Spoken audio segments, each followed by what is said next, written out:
नमस्कार Dolly food corner आपण समस्त को स्वागत जनावि। आज मुझे आपण सहित गोटे सिंपल और सहज पोड़पिठार रेसिपी शेयर करुच्ची। आगक रज आसूची आई पोड़पिठाटा बनवाई ना बेरी चाउल बतरिया पड़ो। बहुत सिंपल और बहुत सहज बहुत कम समय आपड़ ये पोड़पिठाटी को तैयारी करेंगे। आई जो पोड़पिठाटी को ना आज आम सुजी और नड़िया तैयारी करवा। तो चलतु बनवा स्टार्ट करवा। तो सबुठ फास्ट ये मुझे गोटे कप नहीं सुजी आई जो सुजीटा को ना आपण मोटा दाना वाला सुजी हो या पतला दाना वाला सुजी को भी सुजी नहीं पारे ये।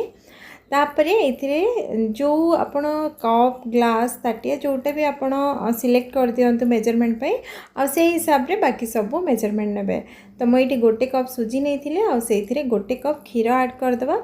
आ क्षीरटा को टिके उषुम करके आपण नेबे ये आ सुजी आउ क्षीर को भल भाव में मिक्स करदे। आ घोड़े की 10-15 मिनिट पर्यंत रेस्ट करने छाड़ीदे। तो से भितर बाकी प्रिपरेशन करवा। तो ये मुझे गोटे ग्राइंडिंग जार नहीं तो ये आधा कप नड़िया नवा। तो मो नड़िया को ये छोट छोट कर काटिकी नहीं आ से कप्रे आधा कप नवा गुड़। आ गुड़ को ये मुझे ग्रेट करके नहीं जदि आपण पाखे गुंड गुड़ थी तो गुंड गुड़ भी नहीं पारे। तो मो पाखे ये टेला गुड़ थिला तो मुझे ग्रेट करके ऐड करुँचे। आ मिठा जदि टिके अधिका खाऊे ना ताले आउ 3-4 चम्मच गुड़ ये एक्स्ट्रा ऐड करदे। गुड़ और नड़िया को मुझे भल से ग्राइंड करके नहीं आसी। आठी देखो आमर जो सुजीटा भल भाव में फुली गलानी। तो ये जो सुजी को भी ये ऐड करदे। पानी बिल्कुल एक्स्ट्रा ऐड करेंगे। एतिके आपड़ सब जिनस बढ़िया भाव में ग्राइंड करेंगे। आ सब जिनस भल से ग्राइंड हो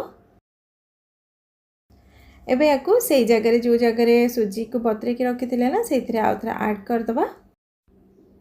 सबुठ मेन कथा है आम जो ये पोड़पिठाटा बनाऊँ ना ये आप बिल्कुल एक्स्ट्रा पानी ऐड करेंगे।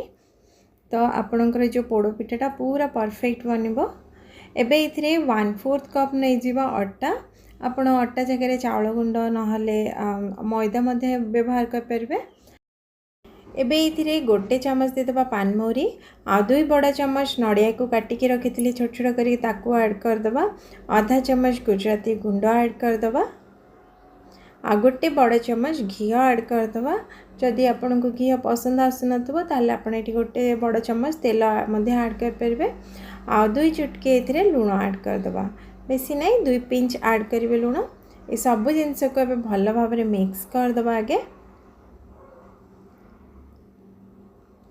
ये देखो भल भाव में मिक्स कर देछि। यार जो कंसिस्टेंसीटा भी पूरा परफेक्ट अच्छी।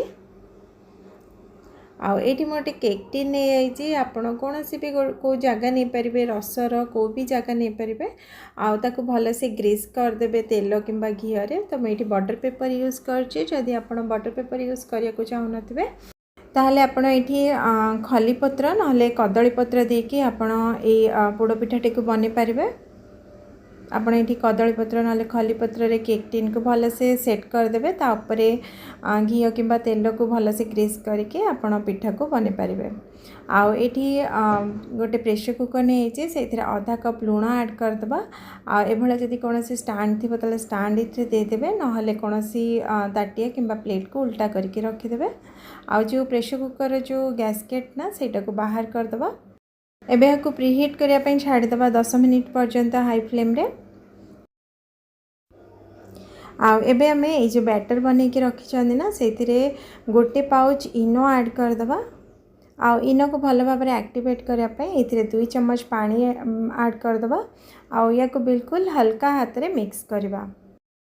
इनो को दे सारा पर ना या को आमे बेसी समय बाहर रखिबानी। फटाफट या को भल से मिक्स करके केक टीन को ट्रांसफर करदे। आउ ये ना आपण कौन भी ड्राई फ्रूट्स काटिकी भी ऐड करेंगे। आपणकर टेस्ट हिसाब से आप किसी भी एक्स्ट्रा जिनस ऐड करेंगे। मुझे जेहेतु सुजी नड़िया पोड़पिठा बनाऊँ ना तो से किसी ऐड करूनी।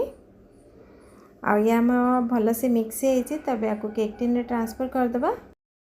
इनो दे सारा पर ये जो आमर बैटरटा देखिपे पतला हो तो से आगुरी मना करी आप बिल्कुल ये एक्स्ट्रा पानी ऐड करेंगे। मुझे जो भाया मेजरमेंट आपन को कही ना तो सही मेजरमेंट जदि आप पोड़पिठाटा को बनइबे ना आपणकर पोड़पिठा पूरा परफेक्ट बनब।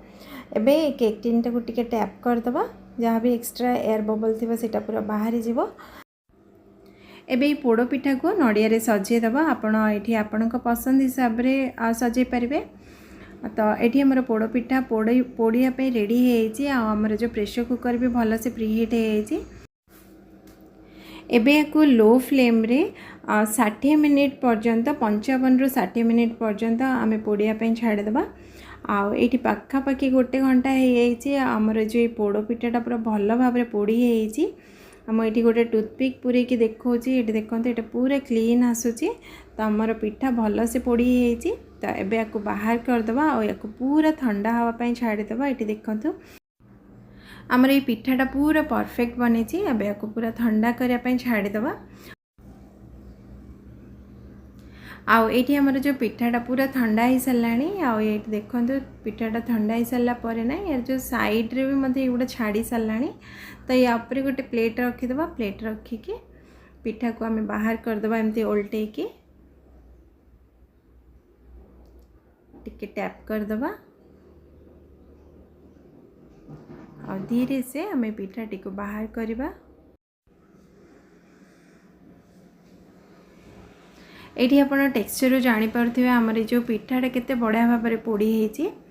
तो आपण एथर ए रजरे पिठा को बनातु आपण को निश्चय बहुत बढ़िया लगे। समस्त को बनईकी भी खुआतु बहुत कम समय घरे थिबा सामान रे आम या आज बनई सुजी आ नड़िया रे।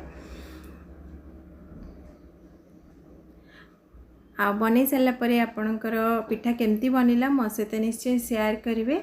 तो चलते ए ये पिठाटी को काटुचे भितर टेक्सचरटा भी देखीदबा केमती है।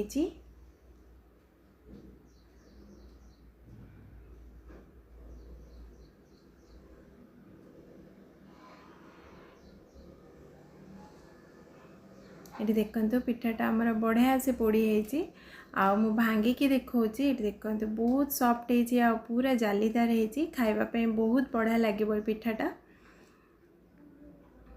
तो आज ये रही पुणी देखा गोटे नुआ रेसिपी सहित। Till then take care and bye bye.